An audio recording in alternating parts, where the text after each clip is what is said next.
Entonces Amellino encontró lo que él pensó era un pre-Australopithecus, básicamente, ¿no? Que le llamó, creo que, Homo pampiensis. Hasta que no haya otra evidencia, la idea es que se desarrollaron acá. Hay algunas cosas que no se entienden, que uno de los, digamos, de estas líneas evolutivas era el neandertal. Entonces, claro, la manera más rápida de llegar a pensar que por qué hay similitudes es porque hay contacto. Lo que digo es que nosotros pensamos que son bien similares a los indígenas de acá por los ojos achinados. ¿Cómo explicamos esa similitud? Los olmecas es una civilización que tiene una cantidad de cosas, tiene escritura, tiene una serie de expresiones, hacen agricultura bien temprano, etc. Es una civilización muy importante, parecida a la Chavín chorrera en el Ecuador y algunas otras cosas. Y es como una época en la que alguna gente dice que es como el renacimiento europeo, en donde hay una serie de expresiones artísticas, de diseños, que son panamericanas. Entonces hay gente que ve una conexión. ¿Cómo es que lugares tan apartados, sin la comunicación que tenemos ahora, tienen esta similitud artística, por ejemplo? Para resumir un poco esto, no es que se descubrió una nueva ciudad, esa estaba ahí. Los arqueólogos la conocían, la gente que vivía en el lugar la conocía. Ahora podemos ver que es mucho más amplia. Esa cueva fue descubierta durante un proceso de exploración minera, en realidad. Se llama Los Tallos porque obviamente ahí es un nido de estos pájaros. A veces en la noche, en el día y en la noche, porque no hay luz ahí, solo se puede ver a veces los ojos de los tallos. Y claro, el padre Porras sí encuentra vestigios arqueológicos, lo interesante es que el padre Porras encuentra espóndilos. No es de una persona que se cayó ahí y se murió. Es un entierro hecho a propósito. Fue un ritual ocurrido hace 1200 años. O sea, yo no te voy a decir qué es lo que posiblemente está pasando ahí sin evidencia. Lo que yo te voy a decir es lo que yo he podido ver, observar y cuáles son mis ideas sobre ese respecto. Entonces la historia es que el tipo se salvó. Ahora, desde la ciencia, ¿cómo no explicar? hay ninguna forma de explicar eso. ¡Calvo y claro! Florencio, hace décadas, Florentino Amellino, desde Argentina, popularizó una hipótesis que ha cautivado a muchos. La hipótesis de que la humanidad realmente surgió en América, específicamente en América del Sur, en el Cono Sur, e incluso que desde ahí se pobló el mundo. ¿Podría ser cierta esta hipótesis desde el punto de vista de un antropólogo y arqueólogo? Bueno, a ver, cuando Amellino lanzó esa hipótesis, obviamente la evidencia o digamos los métodos para obtener información eran todavía bastante pobres. Entonces Amellino encontró lo que él pensó era un pre-Australopithecus, básicamente, ¿no? Que le llamó, creo que, Homo pampiensis. Y bueno, fue muy interesante en esa época en la que pues habían pocos científicos y poca divulgación de la información. Y entonces pasó eso por un tiempo hasta que un antropólogo de origen, creo que de Europa del Este, Alex Hrdlicka, que trabajaba creo que en el Smithsonian en esa época, y era como el que andaba cazando evidencias para ver si son verdaderas o no. Entonces Hrdlicka fue y desestimó básicamente el Homo pampiensis. En la actualidad toda la evidencia nos lleva a pensar que no hubo un proceso de evolución y que el Homo sapiens, o sea, nosotros, que ocurre ya 500, 300 mil años, hace 300 mil años, aparecen en el viejo continente y hace unos 20, 30 mil años dependiendo de a quién se le crea, llegan a las Américas. Entonces, hasta que no haya otra evidencia, la idea es que se desarrollaron acá. Y hay varias cosas aquí que son importantes mencionar. La una tiene que ver con este proceso que le llamamos la Pangea, ¿no? La Pangea no es otra cosa que, digamos, cómo este grupo o esta masa de tierra se va dividiendo en lo que ahora llamamos continentes, ¿no? Y entonces, alguna gente dice que hace 80 millones de años la Pangea, o digamos, la separación de continentes está más o menos como está ahora. Eso lo que sugiere es que muchas plantas, animales, todo lo que es vida, va desarrollándose, va evolucionando, si bien de forma paralela, pero distinta. ¿Qué quiero decir con esto? Que, por ejemplo, los camélidos del Nuevo Mundo tienen una relación con los camélidos del Viejo Mundo, pero que hace 80 millones de años tuvieron un proceso de adaptación y evolución aparte, ¿no? Y lo que hasta ahora la ciencia ha entendido, o la evidencia nos da, es que el proceso de hominización, que es básicamente que de un ancestro común de otros primates que están por aquí, que son nuestros primos cercanos, hubo un proceso evolutivo, y que esto se generó en África sobre todo, y luego entró al Asia y a Europa, y finalmente el último continente que está poblado ya por Homo sapiens es el de las Américas. Digamos que para el Homo erectus, que básicamente alguna gente dice que llega hasta los 500.000 años, están poblando Asia y Europa, ¿no? Y ahí también hay algunas cosas que no se entienden, que uno de los, digamos, de estas líneas evolutivas era el Neandertal, que pobló gran parte de Europa sobre todo. Pero de manera paralela. De manera paralela con los Homo sapiens. Antes a nosotros nos enseñaban que los neandertales eran una etapa intermedia entre un Homo erectus y un Homo sapiens. Ahora sabemos que los neandertales convivieron con los sapiens hasta hace unos 50.000 años. Claro. Y que después de eso, básicamente entran al Nuevo Mundo. Toda la evidencia que tenemos en el Nuevo Mundo nos apunta a pensar que ese modelo hasta ahora es el más apropiado y el que más vive a la evidencia. Obviamente, si la gente es creacionista, nada de esto que estoy diciendo tiene sentido. Por supuesto. Pero si venimos de esta visión más, digamos, de la ciencia, lo que nos damos cuenta es básicamente que los primates, como el chimpancé, el gorila y otros, tienen una similitud genética con nosotros tan grande que en realidad cambian un par de secuencias y ya tienes a los humanos. Lo que significa en términos evolutivos es que la evidencia es clara, concreta y precisa de que hay una conexión, ¿cierto? De que genéticamente somos lo más parecido a, por ejemplo, los chimpancés. Tenemos más del 90%.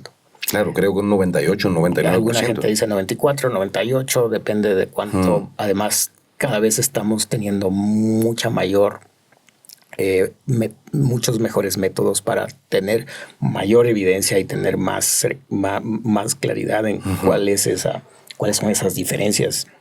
El comportamiento, una serie de cosas nos hace idénticos. Obviamente nosotros tenemos otras cosas que son, pues, el desarrollo cultural, ¿no? El hecho de que ahorita podemos estar aquí sentados en un lugar oscuro significa que podemos manipular el entorno. Claro. Eso nos hace diferentes, pero genéticamente casi somos bien similares. Entonces, Y lo que sucede, porque esto es interesante, es porque después de la Pangea hay estos procesos de especiación y son los monos del viejo mundo los que entran en ese proceso, digamos, los ancestros comunes de los monos actuales, es el ancestro del viejo mundo que empieza este proceso de dominización que no pasa con los del nuevo mundo. ¿Por qué no tendremos, al menos yo no tengo el conocimiento para decir por qué acá no pasa lo mismo? El hecho es que allá pasa. Y entonces acá no tenemos gorilas, acá no tenemos orangutanes, acá no hay chimpancé. Es decir, esos son especies que se fueron desarrollando en el otro lado del continente. Y esas especies, de ese grupo, de ese ancestro, sale el Homo sapiens. ¿No? Entonces, con eso es difícil pensar en que la teoría de Florentino Amellino tenga asidero, ¿cierto? Si lo vemos desde ese paradigma, digamos. Obviamente, hasta que mañana hay una nueva información que nos señala que, no sé, hay otro tipo de evolución que ni siquiera es en este planeta, sino en otro lado, entonces habrá que cambiar lo que uno piensa de acuerdo a la evidencia. Pero claro, hasta la actualidad es lo que les puedo contar un poco, hasta dónde está nuestro entendimiento de que en realidad las Américas son pobladas por humanos y a hechos y derechos. Pero ahora yo me cuestiono el hecho, en Europa no había monos. Ajá. Y sin embargo allí florecieron los neandertales. Ajá. ¿De dónde salieron los neandertales entonces? El proceso evolutivo temprano en realidad se da en el África. Del África sale el Erectus y el Ergaster, que le llaman. Son dos versiones. Alguna gente no le quiere llamar Erectus, sino Ergaster. Pero ellos hace más o menos 1 millón de años salen del África. No es que salieron todos, es decir, algunos salen del África y comienzan a poblar. Y tú tienes ya evidencia de los Homo erectus, por ejemplo, en Chukutien, en la China. Y comienzas a tener evidencia en Europa, ¿no? No es que el proceso evolutivo temprano aparece en Europa, ni en Asia. Entiendo. Es en África. ¿No? De África salen los primeros. Entonces eso, además, tenemos una serie de cosas paralelas que comienzan a funcionar. Entonces, o sea, en este momento, cuando tú ves un africano y dices, no, es que a lo mejor estás viendo a tu ancestro. Claro. ¿No es cierto? Entonces, eso también nos lleva a replantearnos toda una visión histórica que nos llevó a la debacle con el racismo y toda esa predominancia de un color de piel sobre el otro. Claro. ¿No es cierto? Entonces, en realidad, los primeros procesos evolutivos salen del África, no salen del Asia, no salen de Europa, allá llegan después. Entonces, en este proceso de migración hacia todo el mundo, las Américas viene después, ¿cierto? Ahí todavía se debate Oceanía cuando se pobla, Australia cuando se pobla, los polos, bueno, hay la idea de que se pobla bien temprano, al menos el norte, también hay ideas del sur, pero la idea es esa. Y hay unos libros interesantes, hay un libro que se llama Saliendo del África o Out of Africa, que muestra un poco el camino, ¿no? Entonces, los Australopithecus no están en Asia, no están en Europa. En Europa, están en el África. En realidad, aparentemente el Homo habilis, que son los primeros que comienzan a hacer herramientas, etc., esos también están en el África. Y cuando ya salen y comienzan a poblar estas otras áreas, ya son pre-Homo sapiens, Homo erectus, Homo ergaster, 1,500,000 de años, ya han domesticado el fuego, ya comenzamos a comer comida preparada, a hacer herramientas para matar otros no humanos para alimentarnos, porque recordemos que al inicio pues éramos carroñeros Claro. como las otras especies. Esperábamos a que alguien mate y nosotros íbamos también a jalar lo que podíamos. Claro. Y hay todos unos cambios en el sistema digestivo, una serie de cosas que hacen que ya desde el Homo erectus nos vayamos pareciendo mucho, porque se llama Homo erectus obviamente porque es el momento en el que en nuestro proceso llamado bipedalismo comenzamos a andar erguidos en dos pies y comenzamos a ver cambios en la estructura de la cadera, etcétera, que hace que nosotros caminemos diferente de los chimpancés. Claro. El chimpancé, su proceso de bipedalismo no se ha desarrollado de la misma forma o tan rápido, tan complejo como nosotros. Así es. Entonces, pero eso está pasando hace 1 millón, un poco más de años. Y ahí esas poblaciones logran cruzar al Asia y a Europa. Ya, sí. Y de ahí a América. claro, pero solo quiero decir esto último. En Europa, hace 30, 40 mil años, estas poblaciones ya están haciendo pintura rupestre, o sea, hay una cosa bien desarrollada. Sí, ahí está Altamira. Claro, y sin embargo llegan a las Américas y es como que empiezan de cero.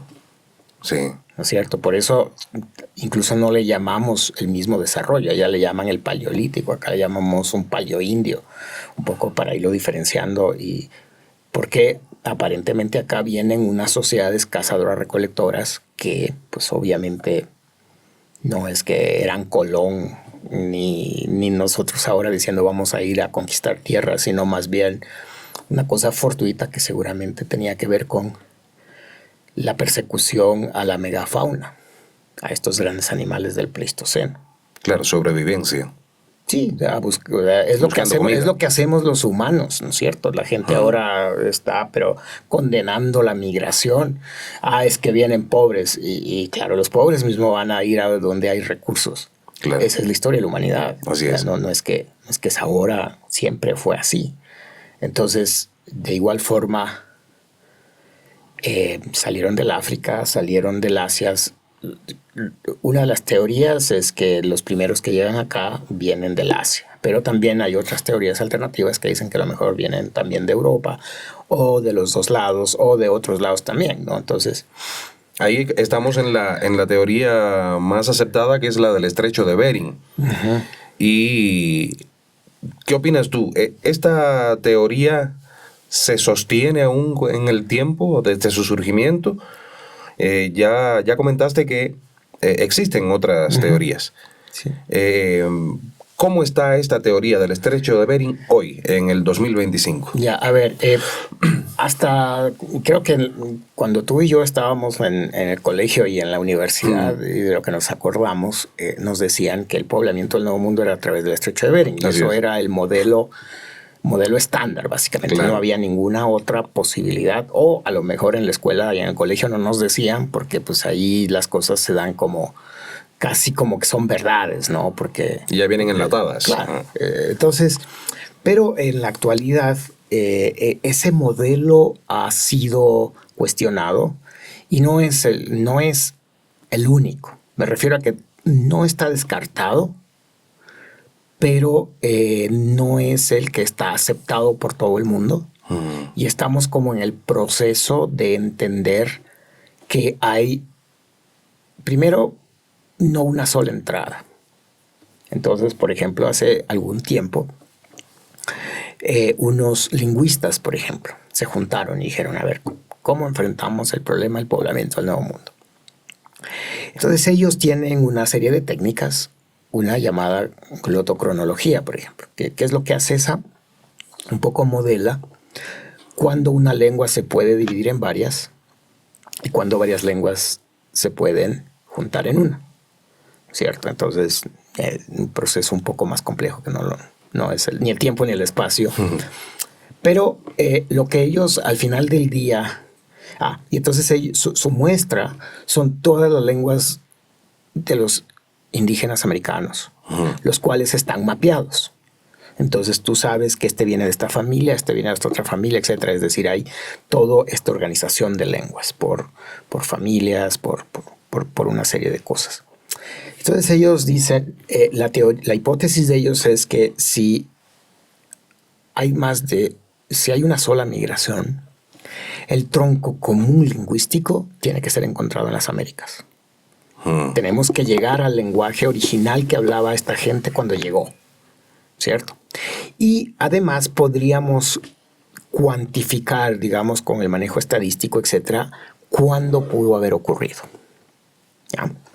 Luego un grupo de antropólogos físicos biológicos se reúnen y dicen, bueno, ¿cómo vamos a enfrentar nosotros? Bueno, si es que hubo una sola migración y es por el norte, entonces nosotros podríamos ver en el ADN de las poblaciones actuales, primero que haya una sola familia de ADN y que la familia más antigua, con el ADN más antiguo, esté al norte. ¿Cierto? Estoy sintetizando una cosa que es mucho más compleja, claro. Pero al final del día eso es lo que es. Y claro, sus análisis llegan a una misma conclusión, y es que primero no hay una sola migración, sino al parecer hay al menos 3 migraciones tempranas. Segundo, que no necesariamente los lenguajes del norte son los más antiguos, y no necesariamente el ADN de las poblaciones del norte también, sino que es un poco más caótico. Luego los arqueólogos están investigando y se dan cuenta que hay asentamientos, por ejemplo, en el sur del continente, en Sudamérica, que a pesar de todo lo que se hace para decir que no están bien excavados, etc., todavía sobreviven. Y hay ocupaciones de 18, de 20, de 22 mil años que están en Monteverde, por ejemplo, en el sur de Chile. Hay otros que son medio cuestionados, pero están en el Brasil. Hay unos que están apareciendo en Colombia. Y entonces eso también nos lleva a cuestionarnos primero el modelo de que van por el norte, de que entran por el norte, de que es una sola. Quien quiere puede consultar, hay una cantidad de videos. Hay un video que se llama Clovis First. Significa Clovis primero. Y hay personas, sobre todo en Estados Unidos, en el suroeste de Estados Unidos, que defienden la idea de que la primera cultura que entró por el estrecho de Bering es la Clovis. Y los Clovis es interesante porque en un sitio que se llama Clovis, Nuevo México, encontraron a creo que era bisonte o mastodonte, no recuerdo, que tenía una punta de proyectil en su costilla. Entonces esa era una evidencia clara. O sea, discúlpame, ¿un proyectil de qué tipo? Una punta de flecha, de lanza, pero incrustada en la costilla, que es evidencia clara de que primero hay una asociación de esta megafauna con los Clovis. Y esta punta es de una forma que se llama, que es básicamente una que se parece mucho a las otras que hay en Sudamérica y en Mesoamérica. Entonces eso hace que ellos crean que de ahí parte esta tecnología, y entonces todos los grupos que están en otros lados son de este grupo, ¿cierto? Es como hacemos igual ahora. O sea, si tú te vistes como cierto grupo indígena, eres de ellos, es decir. Claro. Entonces, esa es un asunto. Ahora, en Sudamérica también hay otra tipo de tecnología, una punta de lanza que se llama cola de pescado, por ejemplo, porque es de esa forma. Esas, por ejemplo, hay aquí en el Inga. Ahora, hay muchas cosas que tienen que ver con el poblamiento temprano. Una es que la teoría de Bering lo que dice es que en el Pleistoceno es una época bastante dinámica donde hay procesos de congelamiento y enfriamiento del planeta. Y que en uno de esos enfriamientos fuertes, este canal de Bering que divide a la península de Kamchatka de Asia y Alaska, el Yukon y toda esa zona, son 21 kilómetros. Entonces lo que se propone es que durante una de estas glaciaciones fuertes se hizo un puente de hielo. Beringia. Ya, entonces estos mamuts, bisontes, mastodontes, etcétera, cruzan. Y que estas poblaciones que están al final del Asia, pues básicamente no se dan cuenta que están cruzando a un nuevo continente. Ahora, y eso básicamente hay evidencia, cada vez las evidencias climáticas se van haciendo mucho con una resolución más alta, ¿cierto? Entonces ahora ya sabemos cuándo pudieron haber ocurrido esos diferentes puentes, ¿no? Entonces hay unos que son al 22, al 18, hay uno al 11. Entonces, ese es un punto. El otro punto es que, por ejemplo, en Ecuador se debate si los primeros pobladores están o no asociados a la megafauna. Alguna gente dice no, que cuando ya llegaron aquí la megafauna ya se había extinguido. Y entonces, cuando la megafauna se extingue, es porque hay un cambio climático. Llegamos al clima actual, el Holoceno. Entonces hay bajada del hielo, subida de del nivel del mar y todo. Pero también la gente sale de las cuevas y se va a zonas abiertas. Y comienza entonces a cazar y pescar una fauna más holocénica. Es decir, los cuyes, venados, etcétera, que requiere además de una nueva tecnología. Entonces esas puntas de lanza grandes son reemplazadas por puntas de flecha, que con una lanza de esa no le das a un cuy. Claro. Si le das a un cuy no tienes nada para comer después, entonces necesitas eso y comienza a haber especialización de herramientas, una serie de cosas que nos muestra a nosotros que ya hay un nuevo periodo, que ya no es el de entrada temprana. Pero ha sido difícil en algunos lados asociar herramientas con megafauna o sitios que sean claros, ¿no? Entonces por ahí tienes un par de cosas y lo que se debate siempre es la posición estratigráfica. Entonces, si tú no estás mirando exactamente de dónde sale y tienes muestras para hacer carbono, etcétera, no sabes de dónde está saliendo. Entonces hay gente que cree que porque es profundo es bien antiguo y no necesariamente funciona de esa forma.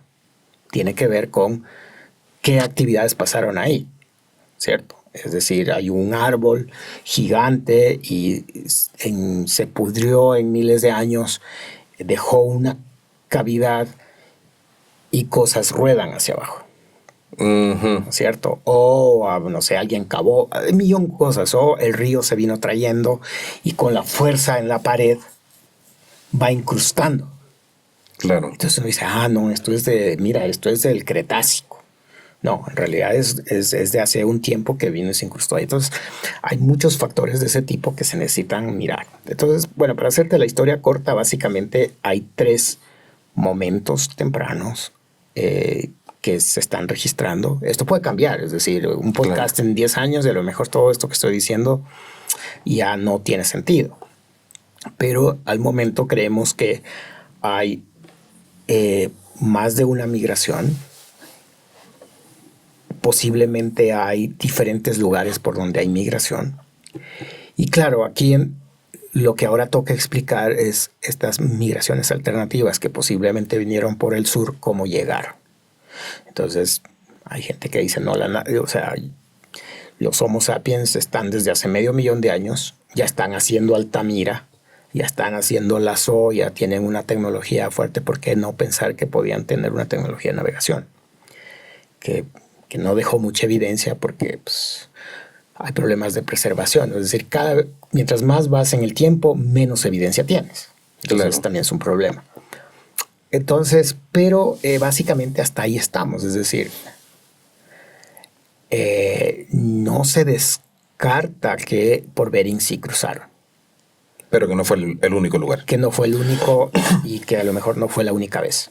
Claro. No, entonces, y claro, tenemos diversidad de grupos, a lo mejor eso también se muestra porque fueron de diversos lados que vinieron en diferentes tiempos. O sea, de hecho, 1492 fue el preludio de la gran migración de hace 500 años. Entonces, las Américas siempre ha sido un lugar de migración. Y al revés, ¿no? La gente de las Américas ahora están volviendo a Europa. Los africanos quieren volver la gente de la Mesopotamia, que era el crisol de la civilización, ahora están en problemas, tienen guerras, tienen problemas y están buscando a Europa, que hace 5,000 años no eran nada. Es como la humanidad se va reestructurando, ¿no? Así es. ¿Qué le dice a un antropólogo, teniendo como base todo lo que has explicado, los rasgos físicos y culturales de los nativos americanos? Claro, a ver, primero, los rasgos físicos no están para nada divorciados de la genética. Por supuesto, ¿no? claro. Lo que pasa es que nosotros tenemos, dicho vulgarmente, 2 tipos de genes. O 2 diferentes manifestaciones de nuestro código genético. Y el uno tiene que ver con esta dominancia en el fenotipo. El fenotipo es cómo nos vemos, ¿no? Y entonces resulta que tú te pareces al abuelo. Y es porque los genes dominantes de tu abuelo están en ti. Y a lo mejor no te pareces a tu papá porque en ese momento no son dominantes, sino la dominancia a veces va en primera, segunda, tercera, quinta generación. O porque no eres hijo de tu papá. Exacto. Sí, o sea, mañana aparece un chico totalmente diferente a alguien, habrá que primero buscar en la familia, en los ancestros, cómo qué hay ahí. Y entonces hay rasgos genéticos dominantes, ¿no? Por ejemplo, cuando tú dices, pero es la copia del papá, es porque el papá tiene una dominancia en el fenotipo, sus genes, y es igualito. En otros lados puede ser igual a la mamá, en otros son una mezcla, hay 1,000,000 de combinaciones, ¿no? Y claro, hay los genes comienzan a ser dominantes en el fenotipo y llega un momento en el que casi todo el mundo se parece a todo el mundo. Entonces ya ahí casi ya no hay posibilidades de que haya una recesividad genética con rasgos específicos. Es decir, es muy difícil que en Corea la recesividad, haya gente que tenga un gen recesivo que haga que los ojos no sean como son. ¿Cierto? Eso ya es casi parte de su código genético importante. Y eso es lo que hace, digamos, un grupo que les llamamos indígenas, que les llamamos una serie de cosas, ¿no? Es como ciertos genes, cierta carga, ciertos genes son dominantes, ¿no? Porque ellos y nosotros y todo el mundo tenemos más o menos el mismo grupo y número de genes. Lo que va cambiando es cómo estos se van comportando en diferentes formas. En la forma en que se expresan. Exacto. Entonces, a ver, ¿qué pasa con los grupos o el fenotipo? Y esto es una cosa ya mucho más compleja. Es que alguna gente cree que hay condiciones ambientales, que hay un contexto en el cual se dirige esto. ¿Qué quiero decir con esto? ¿Selección natural? Sí, selección natural, básicamente. Y hay una selección cultural que toma esa selección natural y hace lo mejor de sí, ¿no es cierto? ¿Qué quiero decir con esto? La coloración de la piel solo significa la cantidad de melanina que nosotros podemos producir. Y que para algunos ya es normal tener una gran cantidad de melanina. Y generalmente son los que están en los trópicos, ¿cierto? Es decir, si no se murieran de cáncer de la piel. Claro, hay mayor exposición a los rayos ultravioletas. Nosotros en este momento, ¿por qué podemos vivir en todo lado? Porque tenemos estas cosas que se llama tecnología o cultura. Nosotros como humanos, a diferencia de los demás animales, desarrollamos cultura. Y la cultura es cómo nosotros manipulamos el entorno para mejorar nuestras condiciones.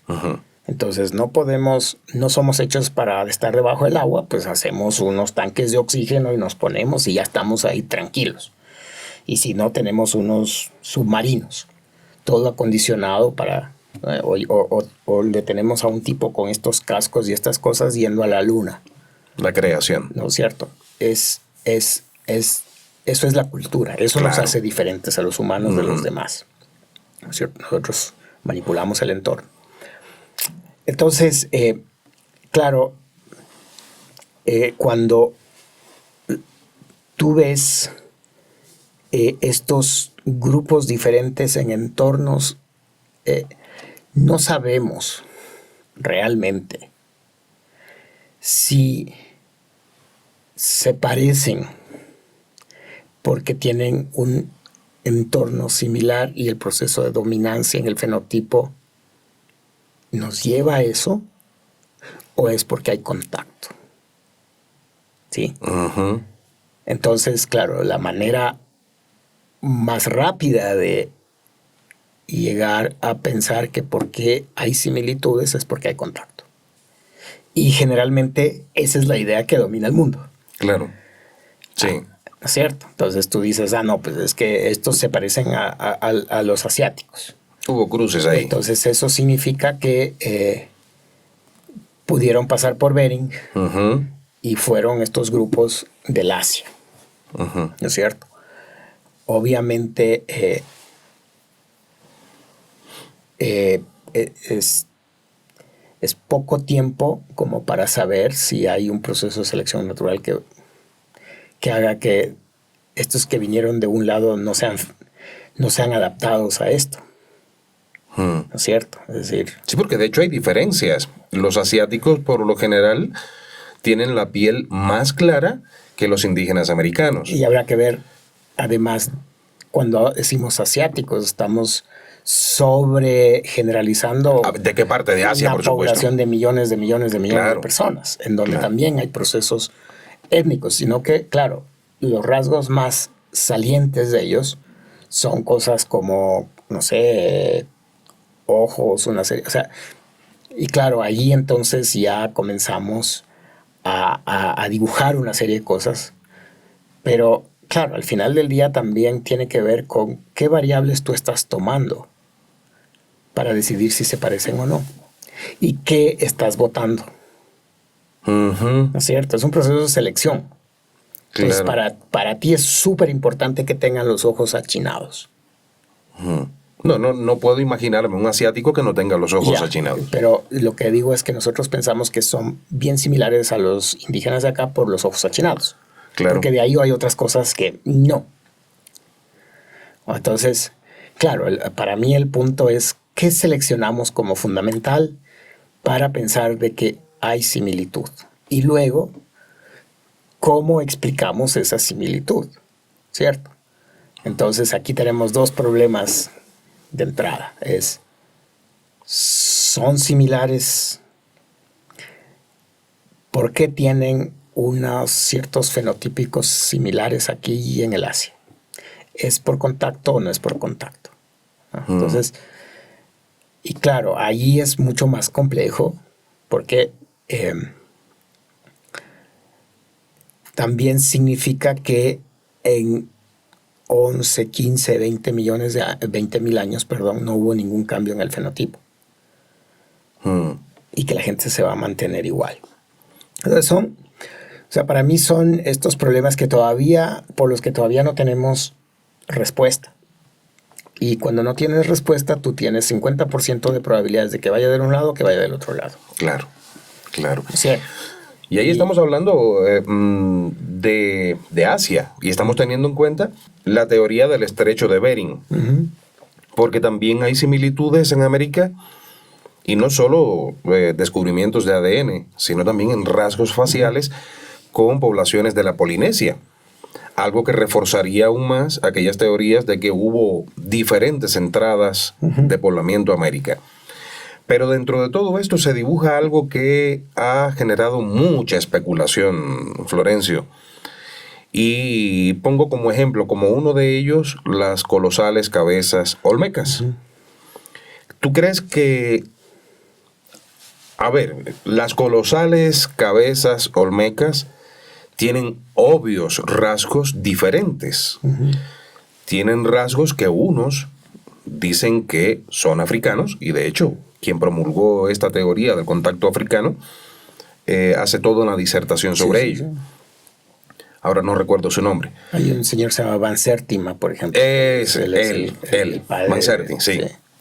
Y tenemos también otros que plantean que sus rasgos, los rasgos de estas cabezas colosales, se parecen realmente a los de la Polinesia, a los de acá de Australia, Nueva Zelanda, en fin, todos estos sitios. Y cuando analizas dices, bueno, sí, y miras la otra teoría y dices, también. Entonces, esta evidencia, si la podemos llamar así, evidencia, no sé cómo lo llamaría un científico, o estas cabezas, vamos a decirle así, y otras evidencias que puedan existir, podrían sostener, respaldar la teoría de que ya en América, ya no estamos hablando del poblamiento, sino de que América pudo haber tenido contacto con poblaciones africanas, poblaciones indonesias, europeas, incluso mediterráneas, me refiero ya a la parte de los sumerios, Mesopotamia, en fin. ¿Hay algún... ¿Esto podría respaldarlo? Sí podría. A ver, es que... A ver, yo desde la arqueología como arqueólogo, uno de los problemas en digamos, en estas líneas de pensamiento es que si tomas evidencias aisladas, entonces tienes mayor o menor soporte a algunas cosas. Los olmecas es una civilización que tiene una cantidad de cosas, tiene escritura, claro, tiene una serie de expresiones, hacen agricultura bien temprano, etc. Es una civilización muy importante, parecida a la Chavín en el Perú, Chorrera en el Ecuador y algunas otras cosas. Y es como una época en la que alguna gente dice que es como el renacimiento europeo, en donde hay una serie de expresiones artísticas, de diseños que son panamericanas. Entonces hay gente que ve una conexión entre la escultura, entre la iconografía de los Chavín, los Chorrera, los Olmecas. Entonces esa conexión, cómo es que lugares tan apartados sin la comunicación que tenemos ahora tienen esta similitud artística, por ejemplo. Es muy interesante, que nosotros le llamamos horizonte, ¿no? Es un horizonte cultural. El Renacimiento es eso. La gente comienza a hacer cosas más o menos idénticas, aunque ni siquiera se comunica. Es cómo sale esto. Entonces, por ahí va un poco la idea. Ahora, las cabezas, claro, las cabezas son un rasgo que le desconecta de todo lo demás, ¿no? Ahora, obviamente, tú te vas al Perú y tienes en Chavín las cabezas huecas. Esas, en cambio, son unas cabezas que están conectadas a los templos, ¿no?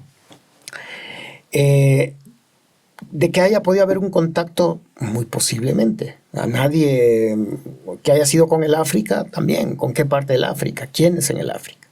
¿Cómo se dio el contacto?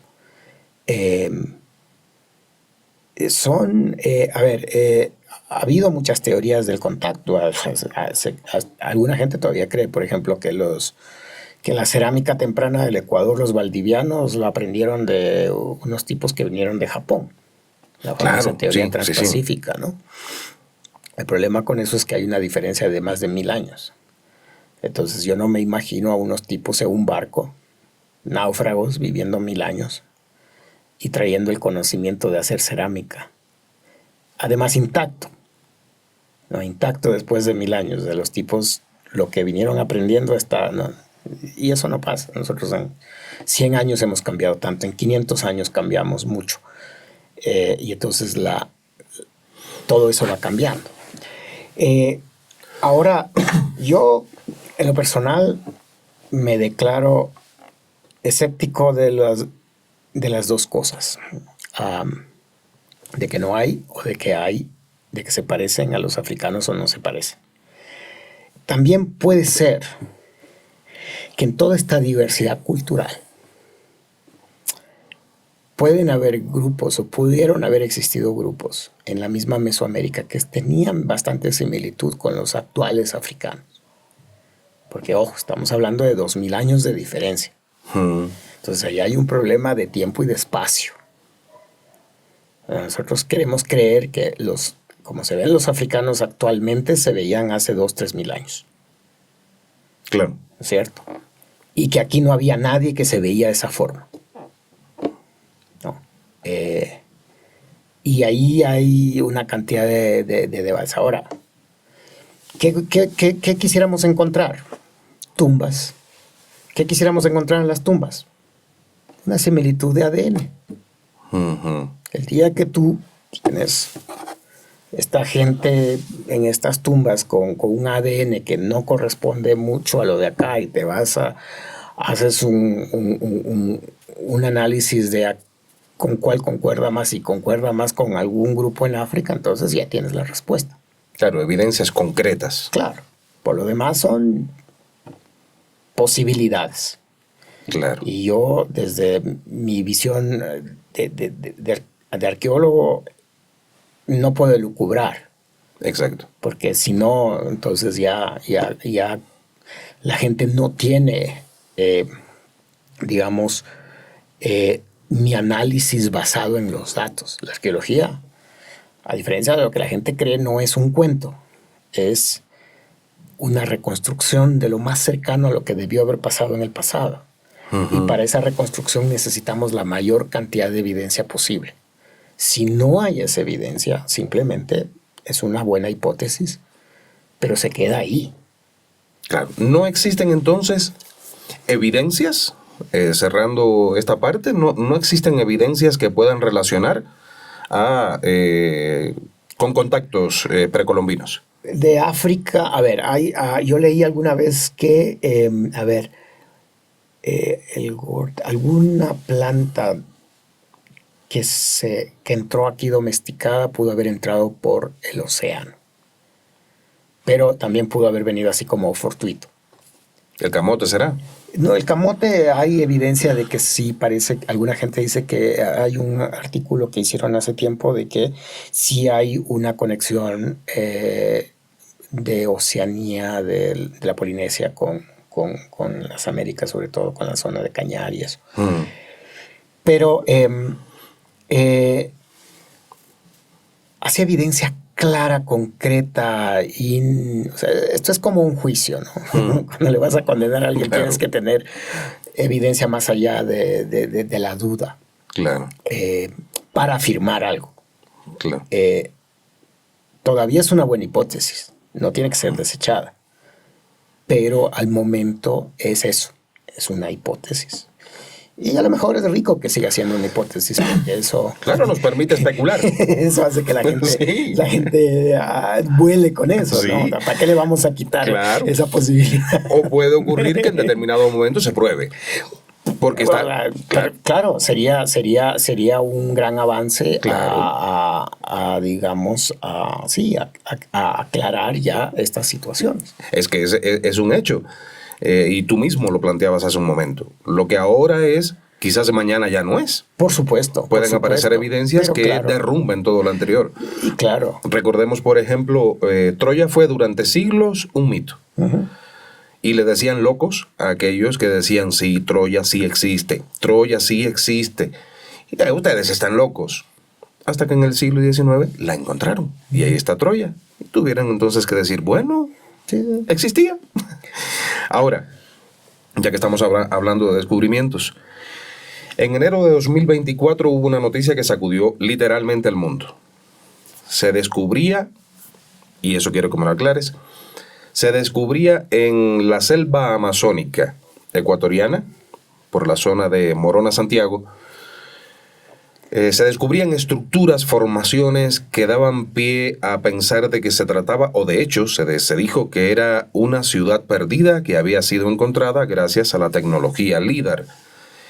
Y realmente esto rondó por el mundo. Apareció El Dorado, o apareció Paititi, o apareció... Esta es la ciudad al fin, allí está. Y ahora resulta que tú estuviste vinculado con el descubrimiento de esa ciudad perdida de alguna manera. Explícame eso y de qué se trata este descubrimiento que tenemos allí.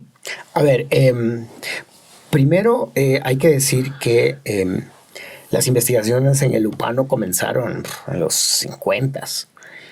¿Hace tanto? Sí, sí, y el pionero fue un sacerdote, el padre Porras, padre Ignacio Porras, Pedro Ignacio Porras.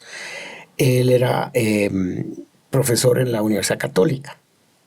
Y entonces, en tiempos en los que la arqueología no era para nada importante en este país y la hacían los extranjeros o los que tenían dinero y lo hacían de pasatiempo, o los sacerdotes que tiempo sí tenían, este padre entró en la Amazonía en épocas de que era bien duro y él ya estudió esta zona del Lupano. Él tiene un libro que se llama En las faldas del Sangay y su análisis se basa en un área que se llama Huapula. Claro, él tiene otras explicaciones, él ve un jaguar copulando con un caimán, algo así, que eso tiene que ver con el mito de creación de estos pueblos. Y eso estaba ahí, luego vinieron un grupo de... Luego uno de los profesores de la Universidad Católica, Ernesto Salazar, que conoció al padre Porras y el padre Porras estaba en el departamento de historia y el Ernesto en antropología.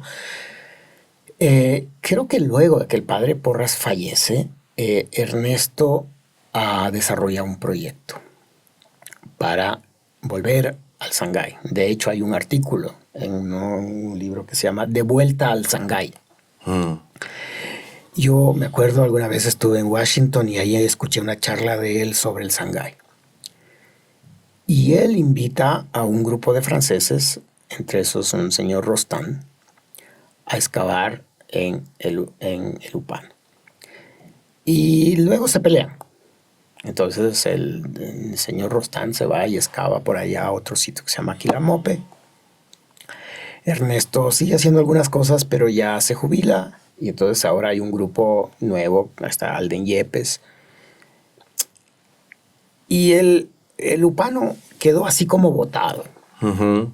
Hasta que en la época de, ya sabemos, una época en la que había recursos para hacer investigación arqueológica en el Ecuador, desde el Estado, el Instituto Nacional de Patrimonio contrata a unos rusos, que imagínense, estamos hablando de 2010, 11 por ahí.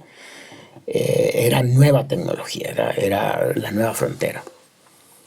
Y entonces ellos hacen unos vuelos en el Lupano, en Jaboncillo y en otros lados. A ver, ¿cuál es la idea del LIDAR? El LIDAR básicamente es una cámara que tú la puedes llevar en un avión, un helicóptero o en un dron. Los drones que llevan LIDAR tienen que ser un poco grandes porque la cámara es... ¿Qué hace esto? Esta es una cámara que, o sea, no es una cámara, en realidad es un láser que va disparando miles de puntos hacia la zona. Y luego va regresando esos puntos. Entonces, con eso tú tienes la distancia. Entonces, supongamos que el punto 1 está en un objeto que es, me invento, 500 metros del láser. El otro es 490. Y el otro es 430. Entonces, tú sabes que a lo mejor estás hablando de un árbol o de una construcción que tiene 30 metros. ¿Cierto? A los arqueólogos, sobre todo en zonas como la Amazonía, nos interesa la capa que se llama ground zero o superficie. Es hasta donde llega el láser. El láser no puede pasar bajo la tierra. Entonces, con una serie de filtros y todo el software, tú vas quitando capas. Por ejemplo, los biólogos quieren ver qué tan madura está esta selva. Entonces dicen, los árboles tienen 100 metros, más acá debajo tienen 20, Entonces tienen la sucesión y ahí pueden ir estudiando estas cosas. Para eso era esto. Bueno, esto viene obviamente de la tecnología de guerra para chequear qué está pasando debajo de las selvas y hay laboratorios de droga y todo ese asunto. Entonces, los arqueólogos comienzan a mirar el ground zero, la superficie, que es lo que nos interesa.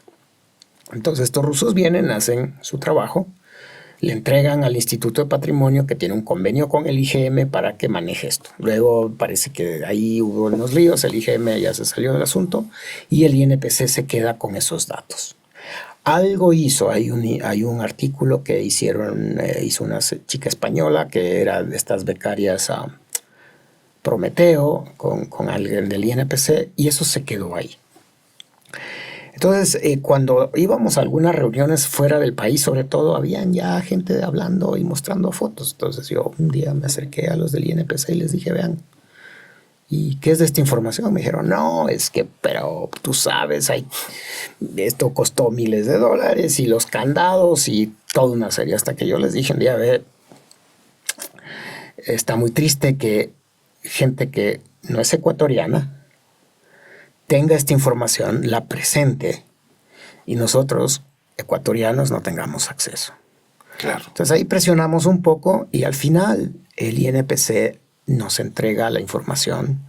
Entonces, USFQ, Universidad Católica y SPOL, que eran las universidades en esa época que entrenan arqueólogos, formamos un equipo para trabajar. Y obviamente nos dijo el INPC, mira, es que cualquier cosa que vas a decir sobre esto, etcétera, tienes que decirnos, pedirnos permiso, si vas a publicar, poner nuestros nombres, una serie de cosas, las cuales está bien.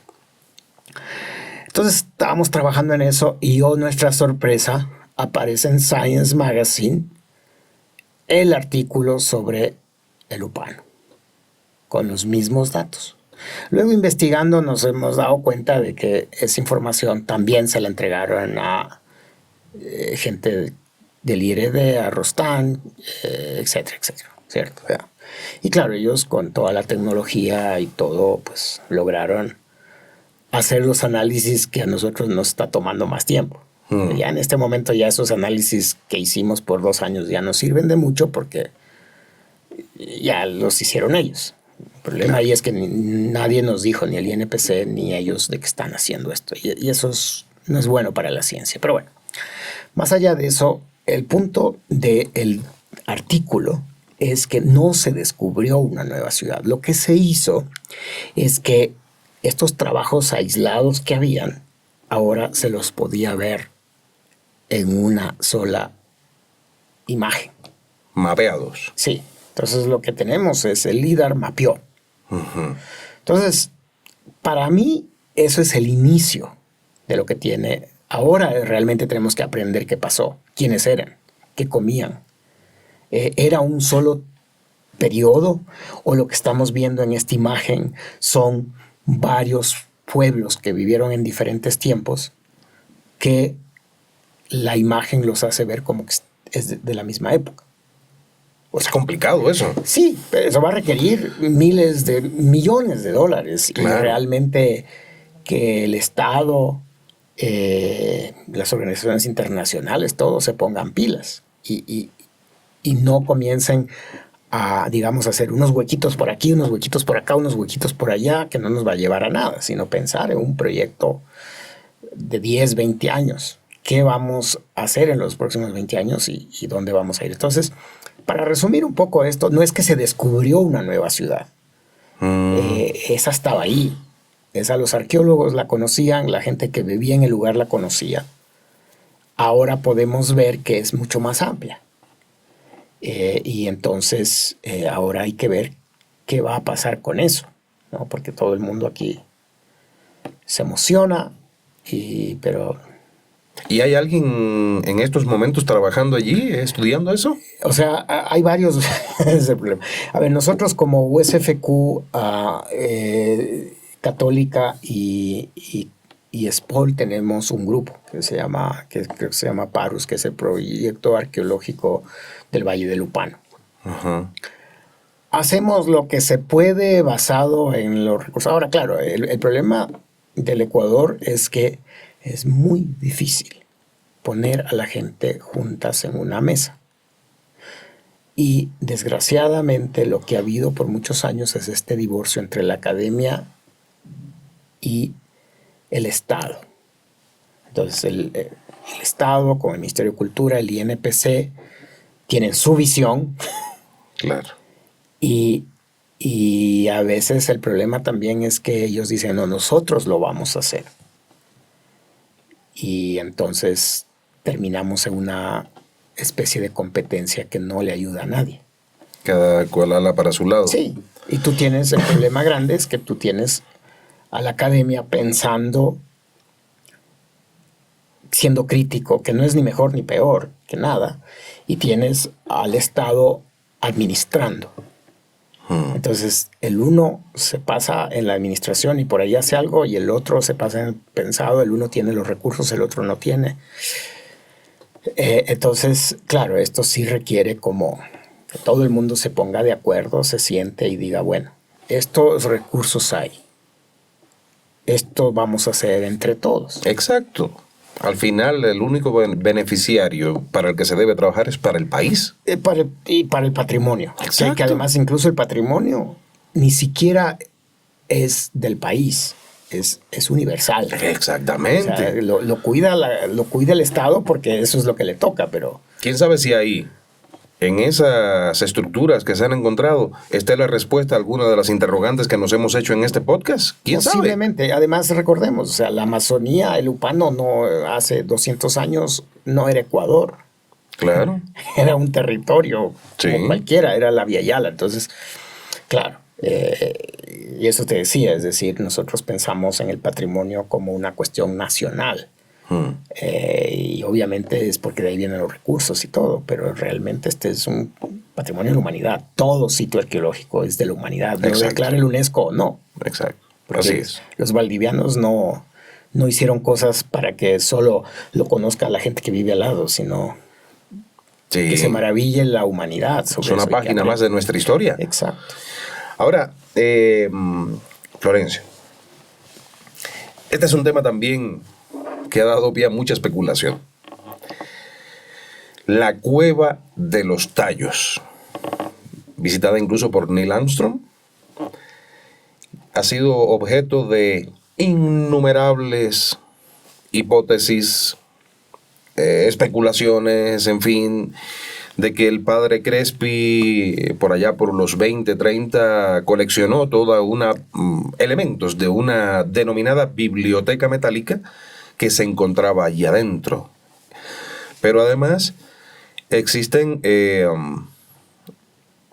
testimonios, incluso fotográficos, de estructuras que realmente parecen artificiales allí adentro, ¿no?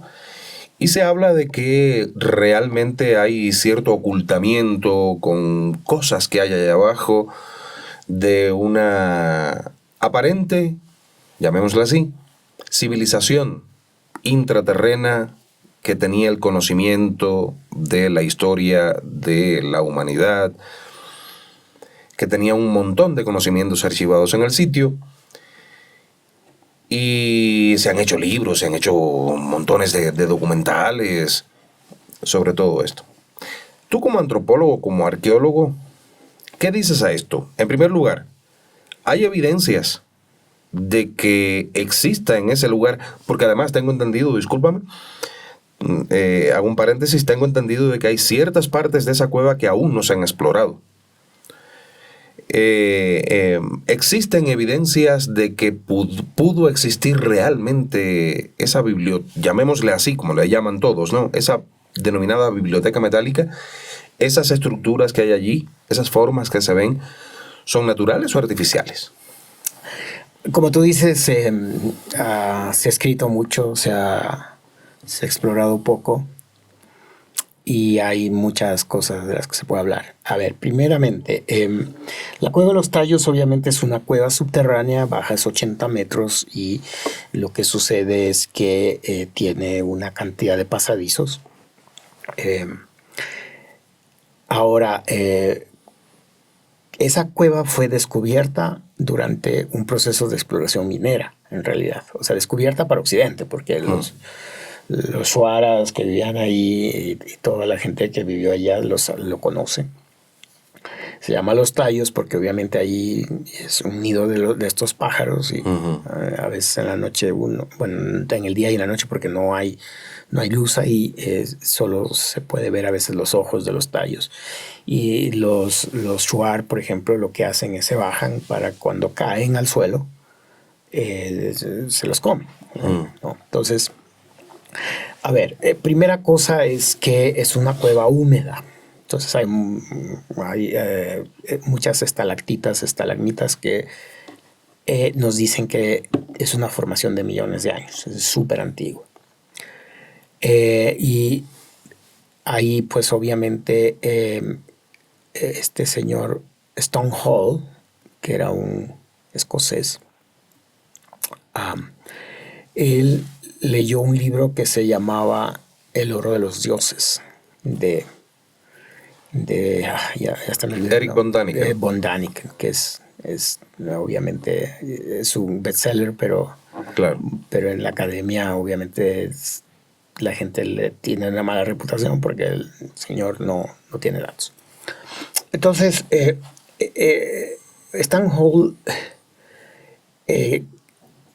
entre otras cosas, creo que está financiado por la reina, por alguien de la corona, crea esta avenida, ¿no? Y para hacerla científica en este tiempo, busca uno de los personajes más importantes, ¿no? El Hawkins de la época, el Carl Sagan de la época. ¿Quién era? Era la persona que había venido a la Luna. Entonces, la venida de Neil Armstrong fue un poco más, yo creo que primero para recordar fondos. Marketing. Y para darle pues esa idea de que es la misión científica. En esa época se llevan justamente al padre Porras. El padre Porras es parte de la misión que baja. Y claro, el padre Porras sí encuentra vestigios arqueológicos. Lo interesante es que el padre Porras encuentra espóndilos de la costa. Y encuentra una cerámica que es muy parecida a lo que nosotros conocemos como Machalilla, que sería 1200, 1500 años antes de Cristo. Los materiales creo que todavía están en la colección Wilbauer en la Católica, y él escribe un librito. Ahora, cosa uno, sí había evidencia abajo. Yo fui hace un tiempo y no hay nada de evidencia. Ahí lo que hay es, en donde podría haber evidencia es en una acumulación de guano, de tallos, ¿no? Como 2 metros. Ahí le pasamos un GPR y una serie de cosas y no hay posibilidades de que ahí esté enterrado alguna cosa que sea evidencia. Ahora, la evidencia que encuentra el padre Porras no es de una persona que se cayó ahí y se murió. Es un entierro hecho a propósito. Alguien entraron a la cueva, pusieron al muertito, pusieron cerámica, pusieron espóndilos, es decir, fue un ritual importante, ocurrido hace 1200 años. ¿Okay? Es una cosa importante que hay que decir, pero no fueron alienígenas, ojo, fue gente local. Ahora, si tú vas a la cueva, a ver, otra cosa, es húmedo, no se ve. Entonces, si tú quieres poner una librería de metal, es el último lugar en el mundo donde irías a poner, porque ahí no se va a preservar. Por la humedad. Por la humedad. En la Amazonía no se preserva el metal.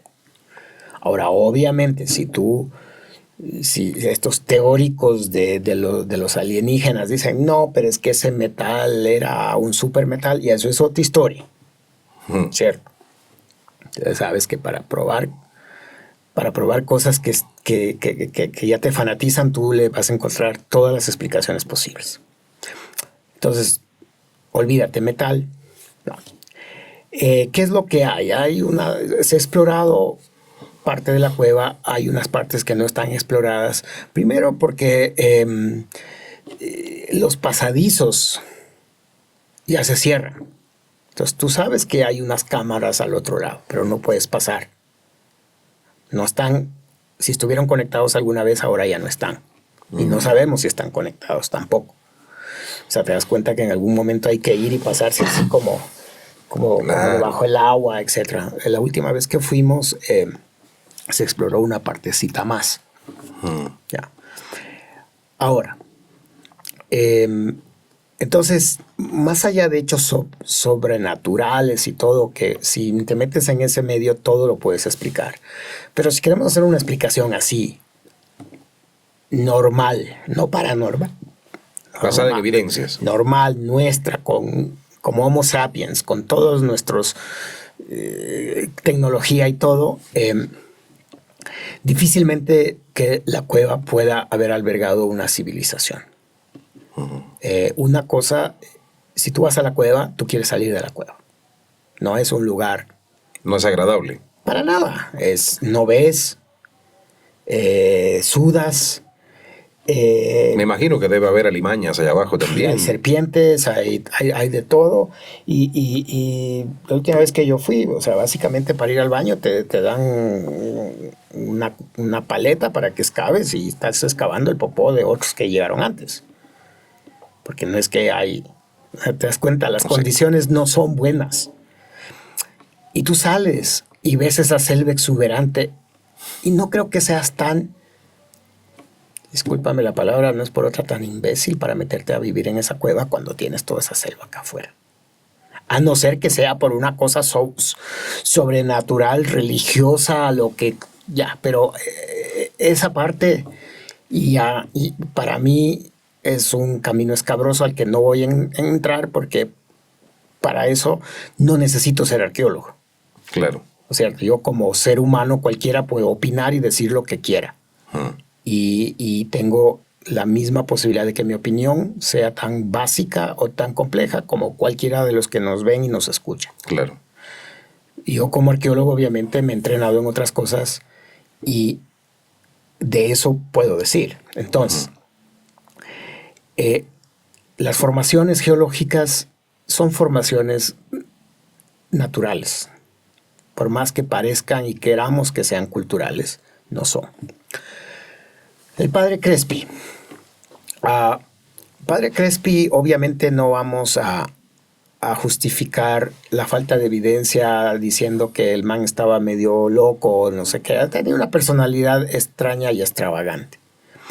Y el padre Crespi sí colectó material arqueológico que generalmente le daban los shuar y los colonos locales, porque el padre Crespi vino con estos grupos de los primeros evangelizadores. Sí, que son de esta línea de Don Bosco. De los jesuitas. No. Salesianos. Exacto, salesianos. Sí, los salesianos fueron por el Azuay, fueron por Paute, por toda esa zona. De hecho, yo nací en un pueblo cerca de Paute y ahí los te iban a buscar para que vayas al colegio técnico salesiano en Paute, que era la opción.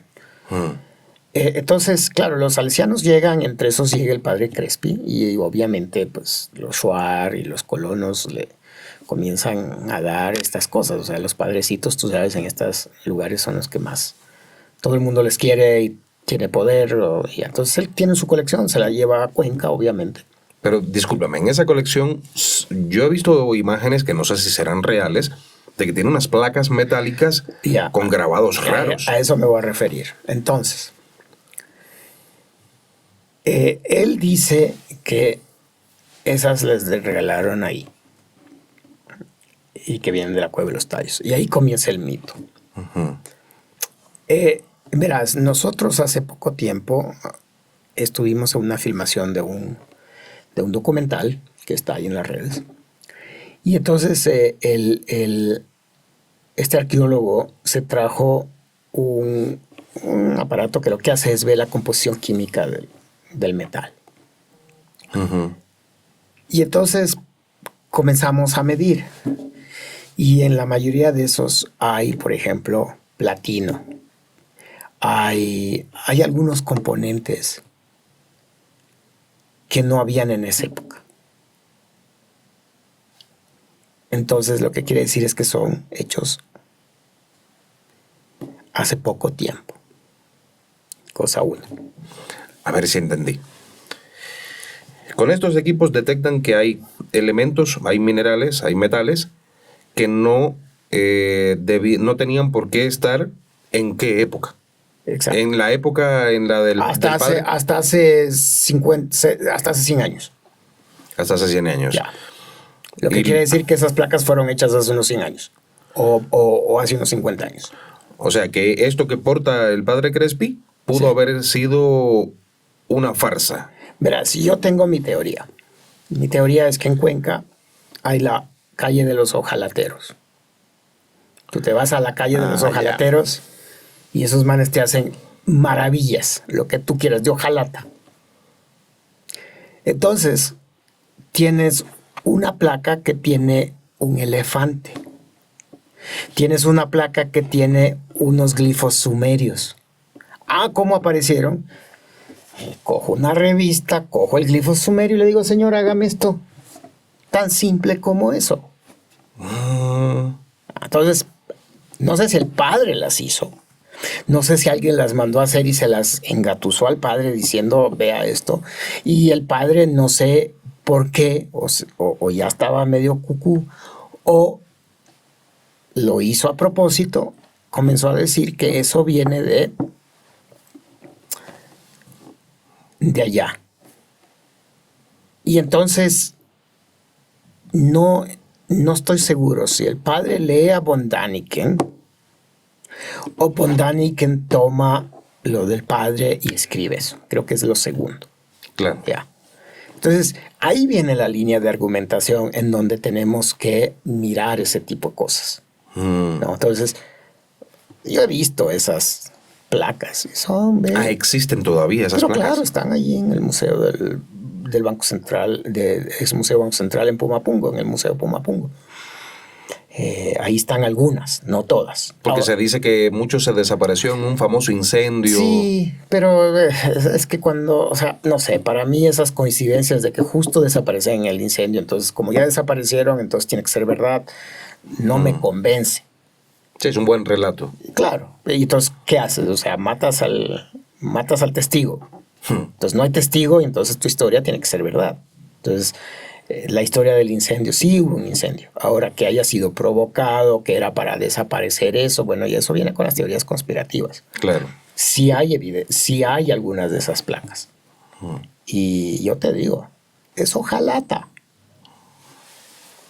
Y yo te digo, en Cuenca hay la calle de los hojalateros y estos tipos tienen una tradición, creo que son hasta declarados su conocimiento patrimonio inmaterial, no estoy seguro, pero es muy famoso allá eso.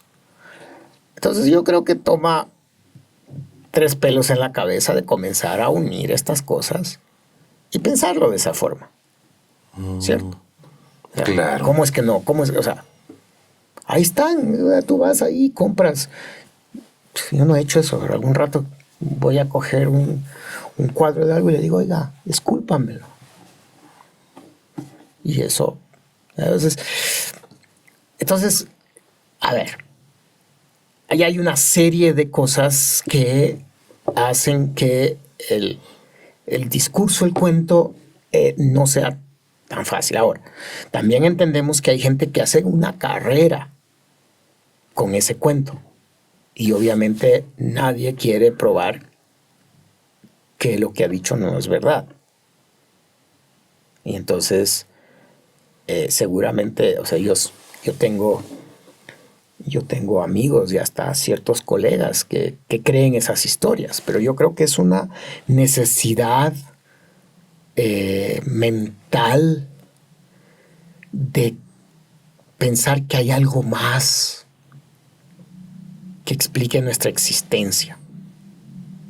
Y entonces buscamos, y a veces hablo con gente que es lógica para pensar, pero dice, no. Digo, pero te das cuenta de lo que estás haciendo, pero ya, o sea, entras en ese juego. Entonces,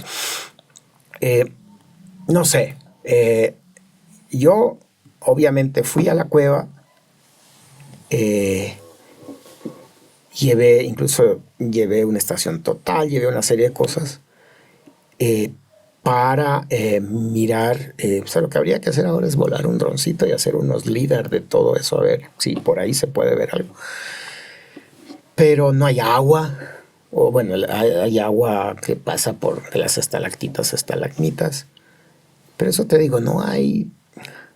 No hay posibilidad de una vida continua ahí. No. O sea, y bueno, si viene un ufólogo y dice, no, es que ahí estaba la nave, y bueno, eso ya es otra cosa. Claro. Pero, y eso te digo, o sea... No, porque incluso se especula de los famosos reptilianos. Ah, sí. Ahí abajo pero el día que lo veamos, entonces podemos decir algo. Ese es el problema, que yo quiero tener a uno sentado aquí delante, traer un reptiliano aquí, sentarlo y decirle, a ver. El día que lo haga me invita para verlo. Claro. Claro. Eso yo quiero. Sí, y claro, hasta hace poco ir a la Cueva de los Tallos era casi imposible. ¿Por qué? Porque tenías que tener una infraestructura. O sea, lo que me refiero es que cada vez que hay más acceso a la información, Ya te entiendo. los mitos comienzan a tambalear. Ujú. ¿No? Porque antes te decían, no, pues la Cueva de los Tallos, y tú escuchabas la Cueva de los Tallos y pensabas, chuta, y eso seguro ha de ser así, pues. Pero ahora tú puedes, te vas a Limón Indanza y dices, yo me quiero ir a la Cueva de los Tallos, y ahí hay incluso un grupo de gente que te lleva. Y tú puedes ir con tus aparatos, puedes hacer lo que sea y puedes ver. No necesitas una autorización especial, ni mucho menos para Todavía hacer. no, yo creo que en algún momento sí se va a necesitar, porque ya sabes que tampoco mucha gente hay. Pero a lo que me refiero es que,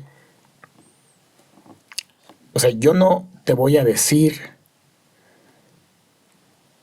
qué es lo que posiblemente está pasando ahí sin evidencia.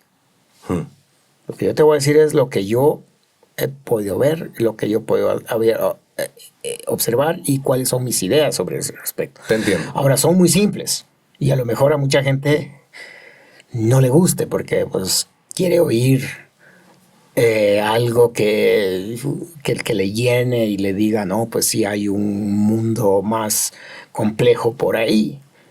Y bueno, estamos listos a mirar desde el otro lado cuáles son las evidencias para asumir que hay una verdad en eso, ¿no?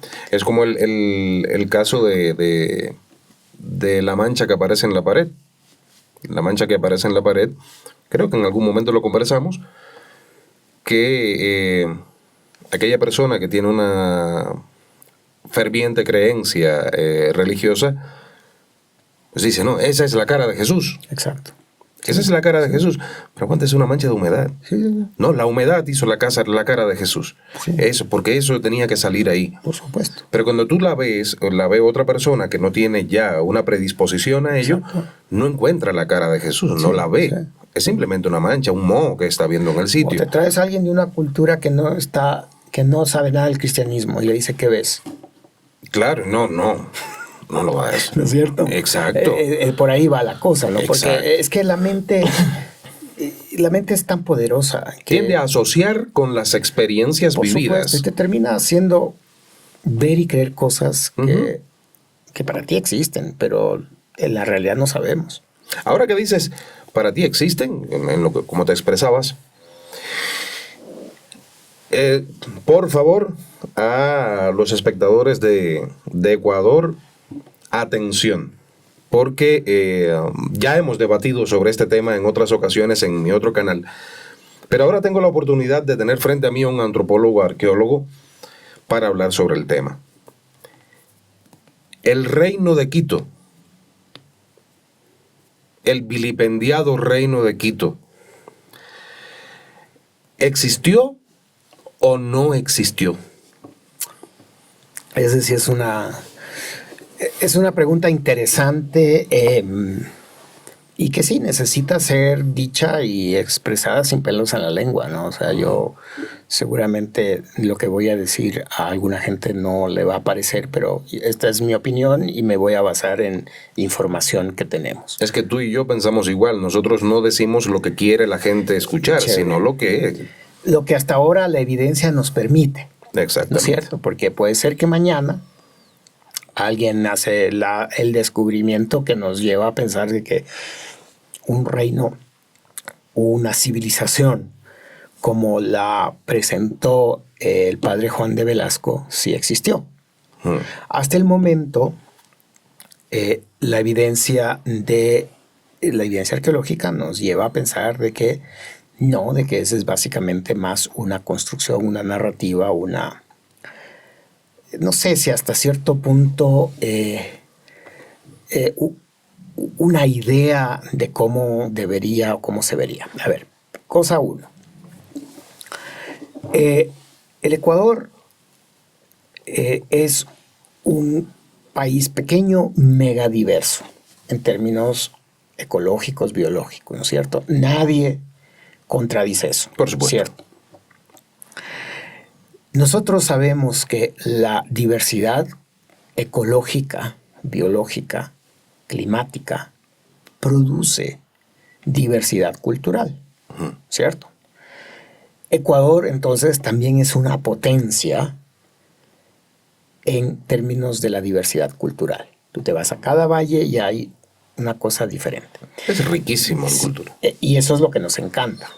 A diferencia de otros lugares en donde los estados o organizaciones políticas bien fuertes hegemonizan la cultura, hegemonizan el pensamiento, la lengua, los símbolos, todo eso, ¿no?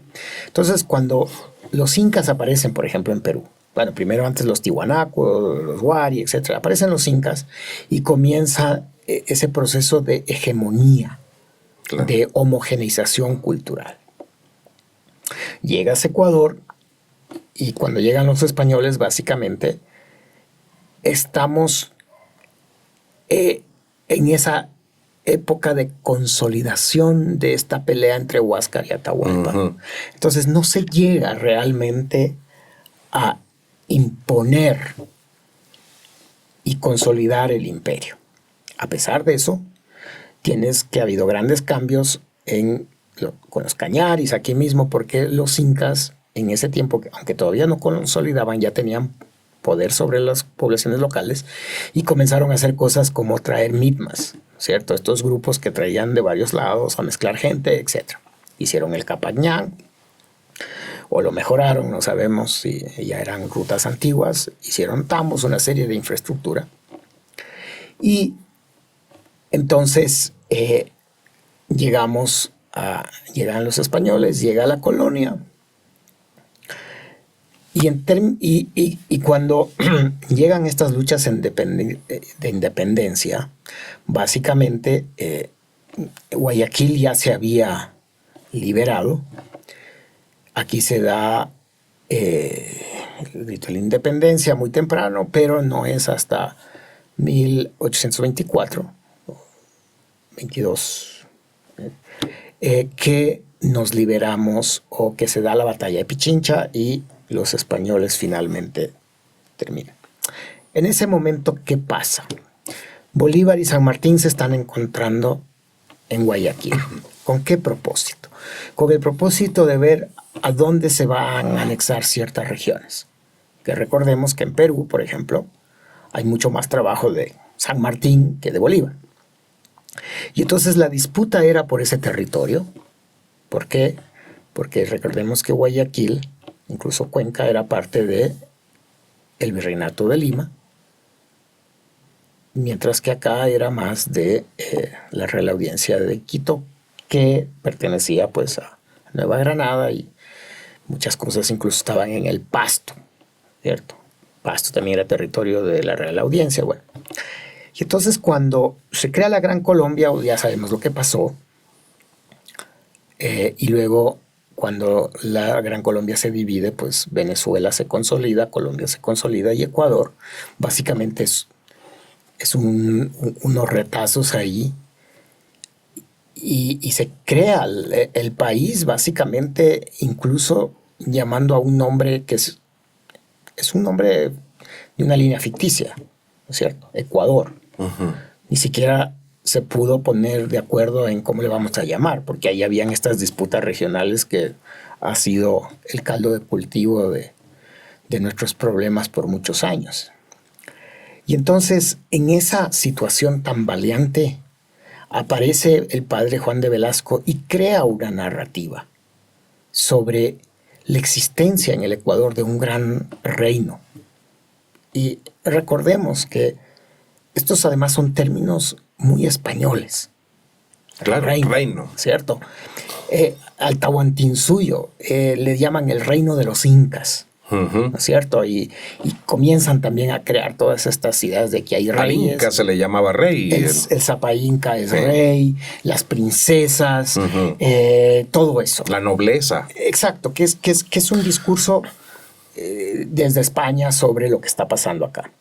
Y entonces el padre Velasco agarra una serie de información por ahí dispersa y crea esta historia de que también hay un reino, que no le llama el reino del Ecuador, pero el reino de Quito, ¿no? Entonces el reino de Quito se expande hasta los Cañaris, arriba poco más hasta Colombia.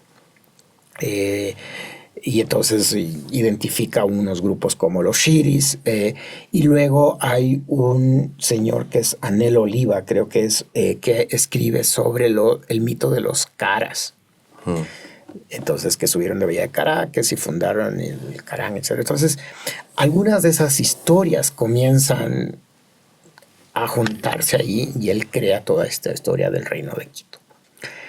Con princesas, con príncipes, y básicamente, bueno, hay una serie de historias como las princesas de Quito casándose con Atahualpa y con Coinacapa, y de ahí viene toda una cosa de si Atahualpa era digno de ser inca, y si es bueno y el Huáscar es malo. O sea, una cantidad de cosas que se crearon en la historia nacional que viene justamente de eso, del reino de Quito. Ahora, ¿qué dice la evidencia?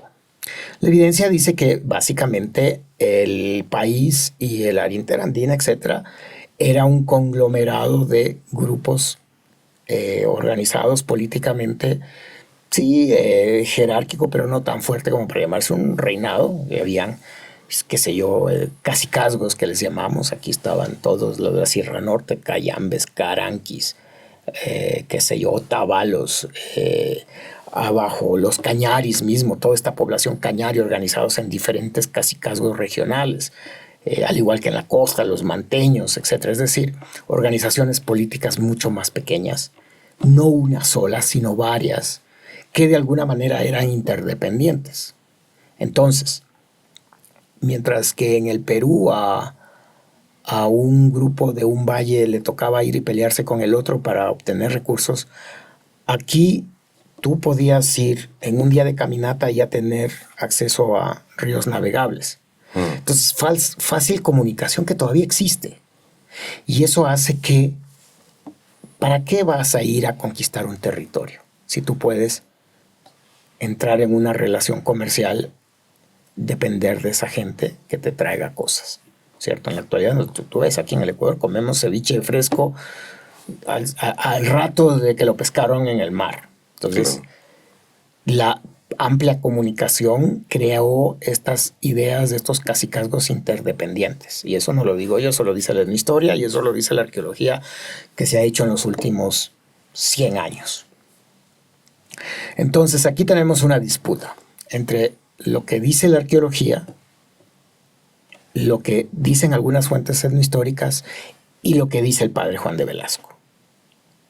Y en esa contradicción nos mantenemos. Entonces, a ver, la historia del padre Juan de Velasco, como yo la veo, tuvo una razón y tuvo un éxito. ¿Por qué? Porque en el momento en el que Ecuador comienza a crecer como república, todavía hay gente que dice que el Ecuador no está consolidado porque no hay una identidad cultural fuerte. En el 41 Carrión decía, si no nos unimos y desarrollamos esta potencia cultural que tenemos, vamos a sucumbir, etcétera, etcétera, ¿no es cierto? Entonces, siempre hay esta idea de que es que los ecuatorianos no tenemos así como en Perú el gran imperio, entonces no nos creemos ecuatorianos, hay una serie de cosas, pero obviamente va cambiando esa idea porque ese es el modelo hegemónico de qué es lo que debe ser una república, ¿cierto? Ahora estamos más bien al otro lado diciendo qué rico que los ecuatorianos somos diversos. Entonces, en ese momento, ese discurso hegemónico pegaba. Y yo creo que pegó mucho incluso en una élite quiteña que vio en ese discurso la consolidación de una idea de que ya había un país antes de que haya este país. Así yo lo miro. Yo difícilmente uso al padre Juan de Velasco para referencias, digamos, históricas. Para mí es un trabajo interesante, pero no es un trabajo de la historia del Ecuador. No tiene, o sea, sus datos no concuerdan. Que sé yo, Frank Salomon está estudiando aquí todo el valle de toda la zona de Quito y tiene un libro que se llama Los señores de Quito. Su tesis doctoral que se llamaba The Lords of Quito y ahora creo que lo volvió a incluso imprimir el IPM, el IMP, el Instituto Metropolitano de Patrimonio. Y él lo que habla es de que aquí habían varias, como ellos le llaman yactacunas, pequeños grupos diversos comerciando, haciendo una serie de cosas. No hay el famoso reino de Quito, etnohistórica y arqueológicamente. Hay todavía un grupo que apoya generalmente esta idea y obviamente mi trabajo no es convencerles. Claro. Mi trabajo es decir que al momento, de acuerdo a la evidencia que tenemos, esta famosa historia del Reino de Quito nos parece desde la perspectiva de los arqueólogos un mito. Una buena narrativa que cumplió su tiempo, pero nos hizo mucho daño, porque en este momento desmitificar la existencia del Reino de Quito es una tarea muy compleja. Claro, son décadas y décadas. No sé si en los libros de primaria y secundaria se sigue enseñando eso. De hecho, hay una, no sé si empresa o compañía o cooperativa de buses que se llama así, Reino de Quito. Bueno, si yo me voy a Riobamba, y lo siento, señores de Riobamba, en Riobamba no se acepta hablar mal del padre Velasco, porque él es riobambeño. Ya. Y creo que hay un pueblo que se llama Juan de Velasco, creo que hay escuelas que se llaman Reino de Quito. Entonces, y ojo, no es...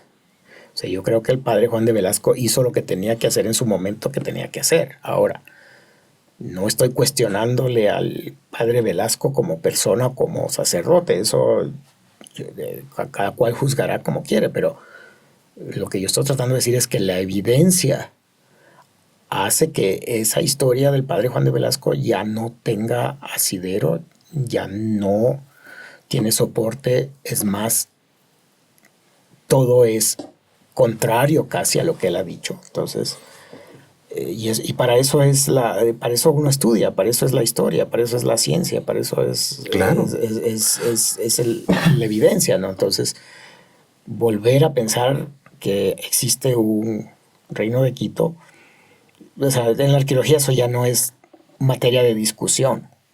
Eso ya pasó, eso ya no es una preocupación siquiera pensar de que existe o no existe. Esa ya no es una pregunta que nos hacemos. Esto no es motivo para nada de discusión ni de ponerse a bronquearse en estos momentos en los comentarios o en debates, en fin. Se trata de conocer las evidencias que aporta, en este caso, nuestro amigo Florencio Delgado, antropólogo, arqueólogo, que ha tenido la gentileza de venir con nosotros hoy aquí para hablar sobre todos estos temas desde la posición de un experto en ello. Ahora le toca a cada uno de ustedes, especialmente en el Ecuador, que es donde existe este debate sobre el Reino de Quito, les toca sacar sus conclusiones. Como ustedes saben, en Calvo y Claro Podcast, nosotros no imponemos un criterio, simplemente escuchamos a aquellos que saben sobre el tema que estamos tratando. Me hago entender, ¿verdad? Ahora saque usted sus propias conclusiones. Y ya casi estamos terminando, Florencio. ¿Cuál es el descubrimiento más impactante o incómodo al que has tenido acceso como arqueólogo o antropólogo? A ver, yo no, a ver, lo he estado pensando y en realidad, a ver, no hay nada que me sea incómodo. Yo no tengo prejuicio, es decir, no tengo una preidea. Y si a veces tengo una preidea y voy y resulta que la evidencia prueba lo contrario, pues simplemente así es la ciencia, ¿no? Ahora, una cosa que sí es bien interesante y no tiene que ver con lo que he excavado, sino con mi experiencia, por ejemplo, con comunidades actuales. Son dos. Primero, la una es que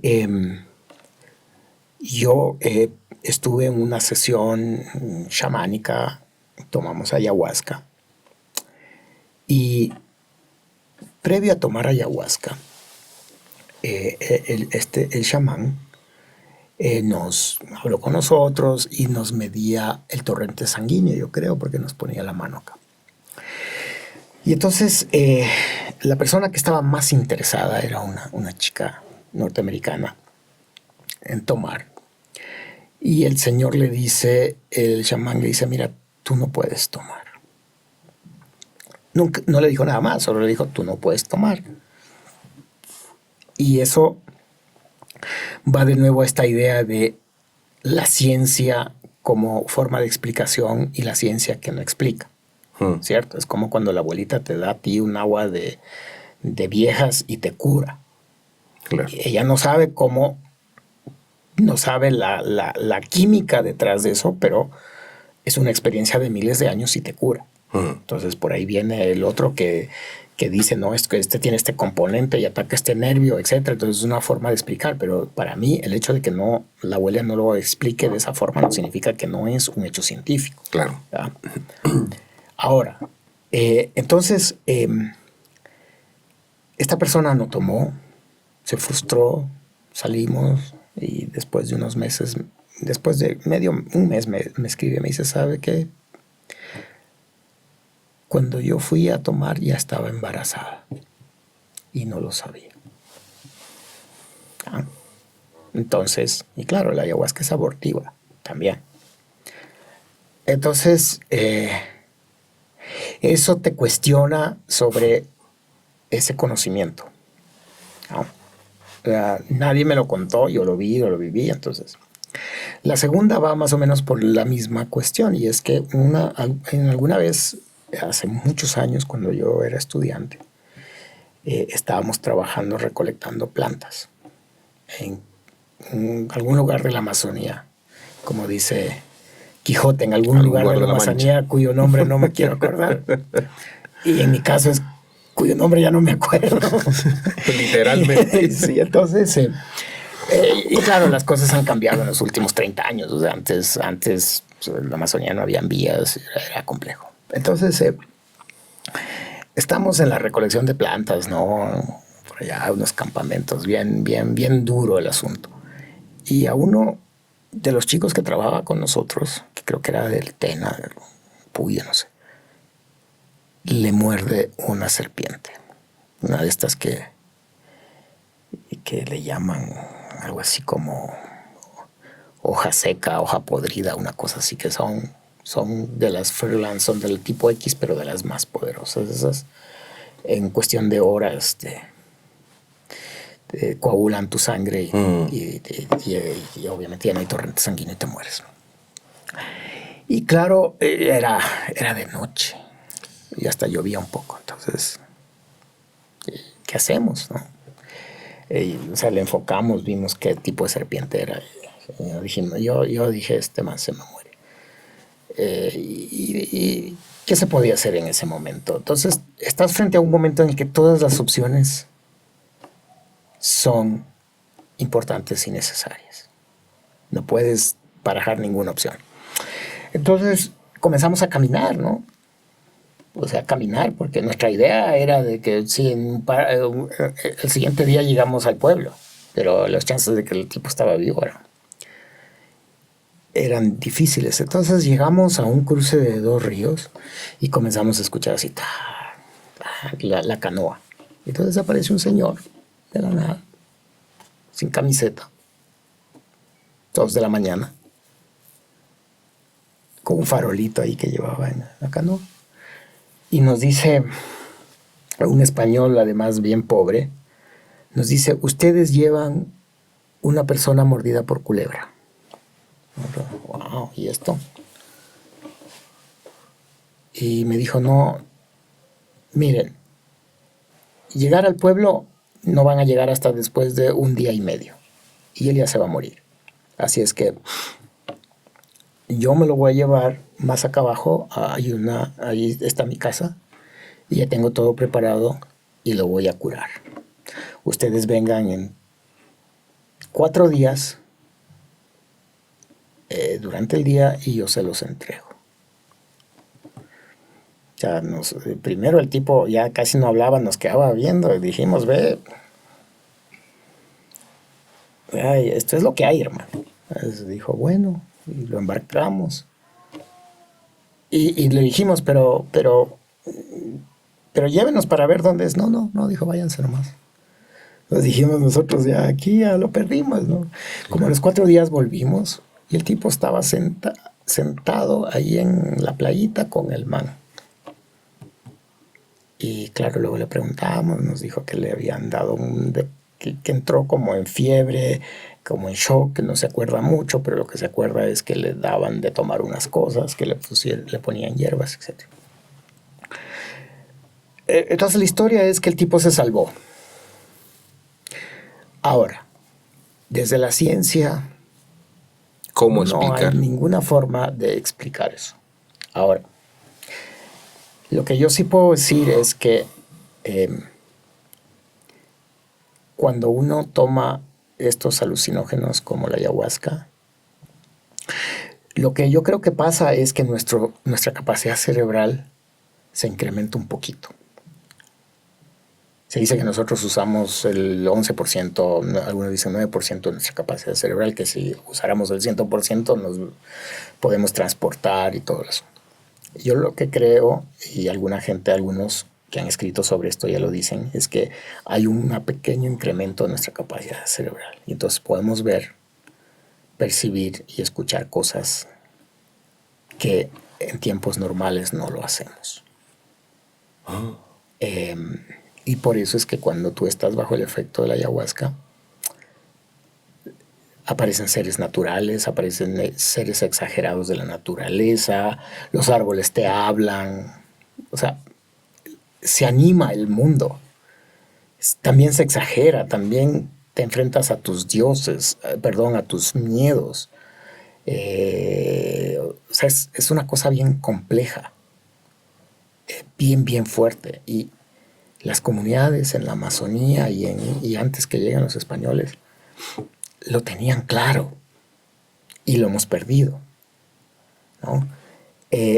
Entonces yo lo que creo es que eso es lo que está pasando, que se pueden percibir cosas que nosotros ya no, o sea, ahora nosotros aquí, ¿qué tenemos? O sea, ¿quién puede decir que se sienta a escuchar el ruido de la naturaleza del río? No tenemos, todas esas cosas las hemos perdido. Ya nuestra inteligencia lo que percibimos del mundo es mucho más visual y cada vez es más superficial porque la información te viene tan rápido que la tienes que interiorizar y contestarla, etc. Ya no te sientas a reflexionar, ¿cierto? Entonces tú vas a la Amazonía y tienes un chamán que se levanta, tiene sueños, junta a la familia, le cuenta los sueños y en base a eso determina cómo y qué va a hacer ese día. Y luego se sienta de nuevo, se toma ayahuasca, habla con sus dioses y uno dice, qué vida tan triste. Y luego él nos queda viendo a nosotros y dice, pero si estos se levantan a las 4 de la mañana, tienen que estar en el tráfico 1 hora, hacen esto, el ruido, y luego se van a dormir y a veces no duermen y les da insomnio. Y qué vida tan triste, ¿no es cierto? Es la idea del pobre ser urbano. Claro. Entonces, a ver, volviendo y redondeando esto un poco porque está como disperso, No, para nada, al contrario. Es fabuloso lo que acabas de decir. yo creo que hay una dimensión que la ciencia moderna no explora. Y claro, hay unos geniecitos que no tienen que tomar ayahuasca y que ven más allá, ¿no? Que son los Newton, todos estos grandes, los mismos Darwin, etcétera. Los Einstein. Los Einstein y todos esos, pero yo creo que por el otro lado está pasando lo mismo, solo que obviamente son, o sea, un chamán no difícilmente va a decir, bueno, entonces ahora yo voy a hacer todo el dinero del mundo con este conocimiento, me voy a ganar el Nobel, o sea, porque son otras las razones, condiciones y formas en las que ellos miran para qué sirve su conocimiento de alguna manera, ¿no? Entonces yo creo que eso también, de nuevo, si lo queremos extrapolar, volvemos a la Cueva de los Tallos.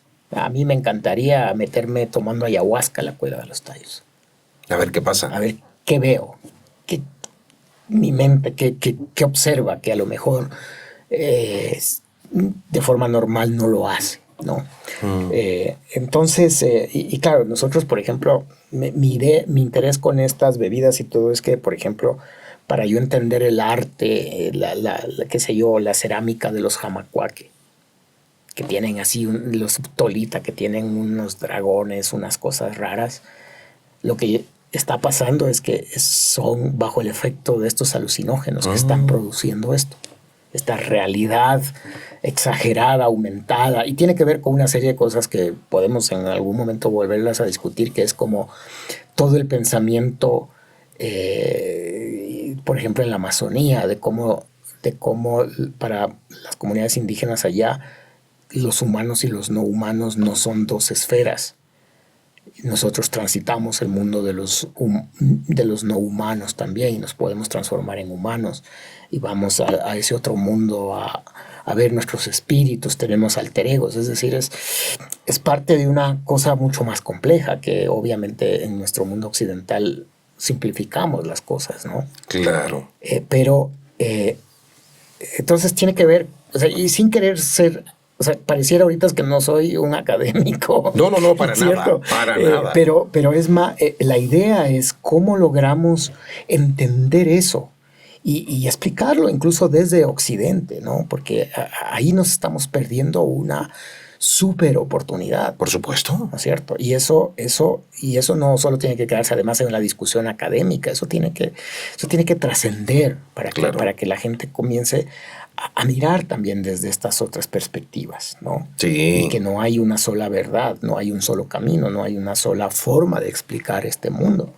Y que a lo mejor los de allá ya lo tenían listo. Y vino Occidente y dijo, no, te vamos a imponer al Dios católico y te vamos a imponer una historia blanqueada y todo lo demás, eso es brujería, eso no es algo que hacemos, eso está en contra de la iglesia.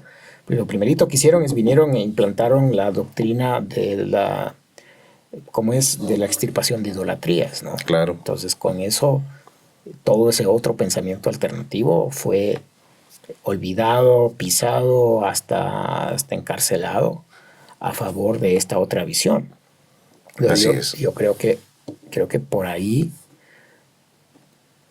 algo está pasando y algo tiene que pasar. Florencio, te agradezco infinitamente. No tienes idea de cuánto te agradezco que hayas aceptado mi invitación. Te lo agradezco muchísimo y te voy a tomar la palabra. Un gusto cuando quieran. La idea es que también el conocimiento el poco que tenemos, bueno o malo, pueda ser expandido y que la gente sabrá lo que cree o deja de creer. O sea, lo importante aquí no es la diferencia entre la ciencia y la religión, es que la ciencia no debería, yo trato de no hacer, es hacer que tú creas una cosa Ujú. y no creas otra. Y no, más bien la ciencia lo que hace es darte evidencia. Explicar las cosas. Y esa evidencia te da la mejor explicación posible en un momento y en un tiempo, Ujú. que puede ir cambiando. Pero lo difícil es cuando comienzas a querer discutir ideas sin formas de tener evidencia. Entonces ahí sí ya es religión, ahí sí ya es, ahí ya no, ya ahí no nos vamos a poner de acuerdo. Exacto. Porque no hay una forma de ponerse de acuerdo. Es tu idea contra la mía. Sí. ¿Cierto? Y entonces, yo encantado. O sea, para mí, en este momento que tenemos acceso a toda la información posible, este mundo no lo teníamos hace 20, 40, 50 años nosotros. No, para nada. Teníamos que ir a la biblioteca, sentarnos, esperar que el bibliotecólogo por ahí sea buena gente y no nos mande retando. Sí. Por ahí que nos presten un libro y sacarle una Sí. copia. O sea, era bien difícil. Y Sí, era complicado. y si eso hacíamos nosotros, que éramos estudiantes, ya nos podemos imaginar qué pasaba con el pueblo en general que hace otras cosas. Ahora, Así es. todo el mundo, bueno, no todo el mundo, pero casi todo el mundo tiene acceso a un celular, a una red social, y entonces hay que usarlo. Por supuesto. Florencio, con respecto a lo que decías hace un ratito, cuando hablabas de la ciencia y la religión, yo recuerdo una frase de mis abuelos. Mis abuelos me decían, nunca discutas ni de religión, ni de política, ni de deportes, porque lo único que se van a generar son Por problemas. supuesto. Florencio Delgado, antropólogo, arqueólogo, docente universitario, a quien he tenido el gusto de tener aquí en Calvo y Claro Podcast para que sus conocimientos lleguen a todos ustedes. Por supuesto, a mí también. Así aprendemos un poquito más cada día y te voy a tomar la palabra, como te dije hace un ratito, para conversar en una próxima ocasión sobre todos estos temas tan fascinantes que abordaste al final. Me parecen estupendos y estoy convencido de que muchos lo van a agradecer. Seguro. Gracias, Florencio. A ti. Y a ustedes, como siempre les digo, sean buenos. Calvo y Claro.